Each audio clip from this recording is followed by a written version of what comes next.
In today's episode of the History of, we take a look back at the Empress of the Seas, the little ship with a big history.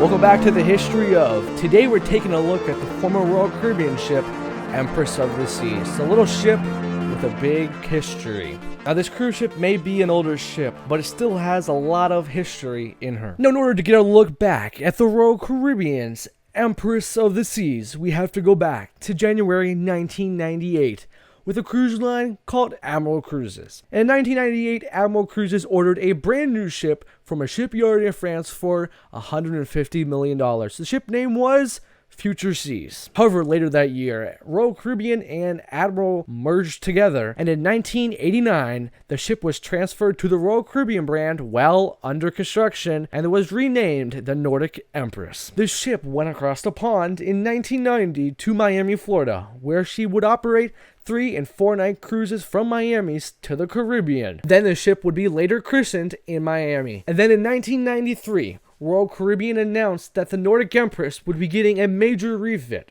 This refit includes the expansion of the casino, plus the addition of the photo gallery and a brand new video arcade. Then, in 1997, the Nordic Empress moved to San Juan, Puerto Rico for short cruises to the Eastern Caribbean. Then, in 1998, the Nordic Empress went back into dry dock, this time to get more power on board. This dry dock included an additional engine being installed to this ship. Then later, in 2002, Royal Caribbean announced that the Nordic Empress would be launching a 7-night Western Caribbean program out of the Port of Tampa. And then, 2 years later, in 2004, the Nordic Empress was renamed the Empress of the Seas, and it moved to Cape Liberty to sail out of Bermuda. This was the first cruise ship to ever call at the brand new terminal in Cape Liberty, New Jersey. And then 2 years later, in 2006 to 2007, the Empress of the Seas sailed out of Philadelphia to Bermuda, and on her way, she became the first vessel to call at the brand new terminal in Norfolk, Virginia. And then 1 year later, the Empress of the Seas was sold to Pullmantur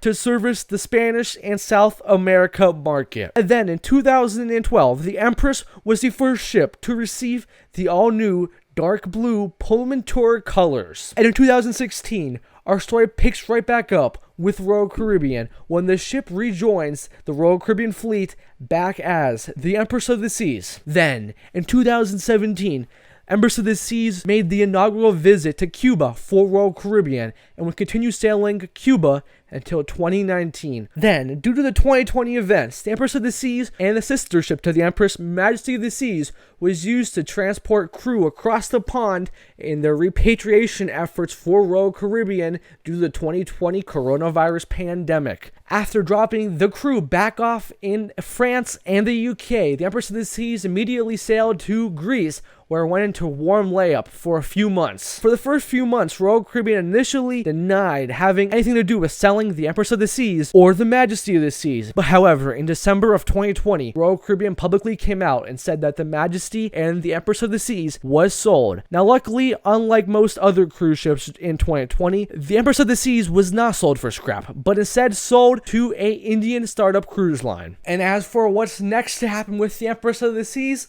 who knows? The lot could happen in the next few years with this Indian startup cruise line.